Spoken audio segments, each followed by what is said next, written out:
What is Model Code of Conduct? The Model Code of Conduct is a consensus document of political parties agree to keep their conduct in check and to work within the code during elections. Model code of conduct एक all political parties का consensus document होता है जिसमें all political parties elections के during discipline maintain करने के लिए agreed होते हैं. What is constitutional provision of a model code of conduct?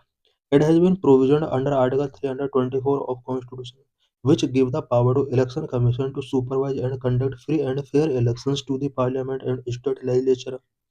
Model code of conduct constitution के आर्टिकल 324 के अंदर प्रोविजन किया गया है जिसके अंदर इलेक्शन कमीशन ऑफ इंडिया को पार्लियामेंट एंड स्टेट लेजिस्लेचर के लिए free and fair elections conduct कराने के लिए सुपरवाइज करने के लिए पावर गिवन करता है. Model code of conduct period. The MCC is operational from the date on which the election schedule is announced until the date of the result announcement. Restrictions. The government cannot announce any financial grant, cannot promise construction of road or other facilities, cannot make any ad hoc appointment in the government or public undertaking during the time of code of conduct in force.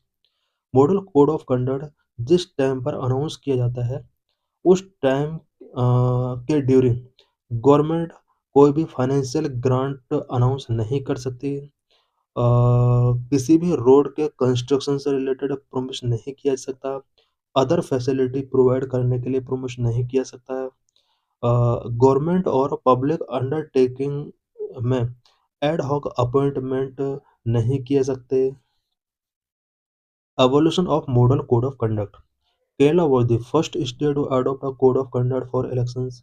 In 1960, before the assembly election in state, the administration prepared a draft code related to processions, political rallies, and speeches. In 1974, the Election Commission of India released a formal model code of conduct. It also set up bureaucratic body at the district level to oversee its implementation. Before 1977, Model Code of Conduct guided only political parties and candidates. In 1979, the Election Commission observed that a ruling party misusing power like monopolizing public spaces and using public money for advertisement. Now Election Commission revised MCC to include a ruling political party.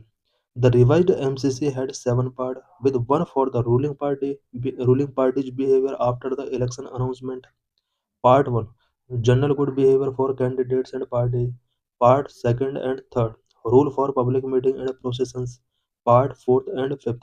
Guidelines for behavior on polling day and at polling booths.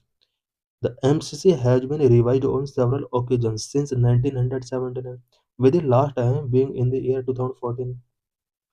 Key provisions of Model Code of Conduct. Number 1. General Conduct. No party or candidate shall include in any activity that may cause tension between different castes and communities, religious or linguistic.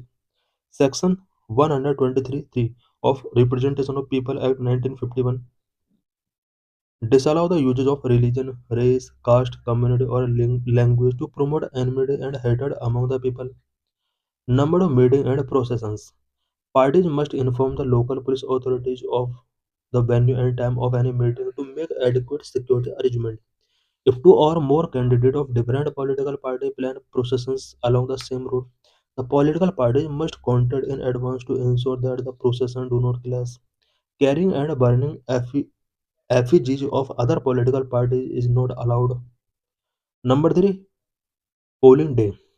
Only voters and those who have a valid pass from the election commission are allowed to enter polling booth. All authorized party workers at a polling booth should be given suitable badges or identity card. Identity slips supplied by them to voters shall be on plain paper and shall not contain any symbol, name of the candidate, or the name of the party. The Election Commission will appoint observer to whom any candidate may report problem regarding the conduct of the election. Number 4. Party in power. The MCC incorporated certain restrictions in 1979 regulating the conduct of the party in power. Ministers cannot officially visit elections work or use official machinery for the same. What are the issues associated with the Model Code of Conduct? Number 1. Enforcement challenges. Enforcement of the Model Code of Conduct can be inconsistent or inadequate. Violators are not punished due to lack of statutory backing. The Election Commission of India opposed the legalization of the MCC. To this, there will be need for strict completion of elections within approximately 45 days, making legal enforcement impractical due to a lengthy judicial process. Number of ambiguity. Certain provisions of the MCC are vague and need to interpretation, leading to confusion among political parties and candidates. Number three, limited scope. Critics argue that the MCC's scope should be expanded to cover a wider range of issues, including electoral funding, social media usage, and hate speech. Number four, timing issues. The Model Code of Conduct comes into effect only during election period, leaving room for misconduct outside of this period. Number five, impact on governance. Some argue that the MCC's restriction on government announcement and activity during elections period may hinder functioning of the governance. Number six, need for reform. There are calls for reform the MCC to address its shortcomings and make it more effective in ensuring fair and transparent elections. Conclusion. The modern code of conduct serves as a compass for democracy, but face challenges with declining commitment and increasing violations. Legalizing it could empower the Election Commission to address corruption and ensure fair elections, essential for upholding the integrity and credibility of a democratic process.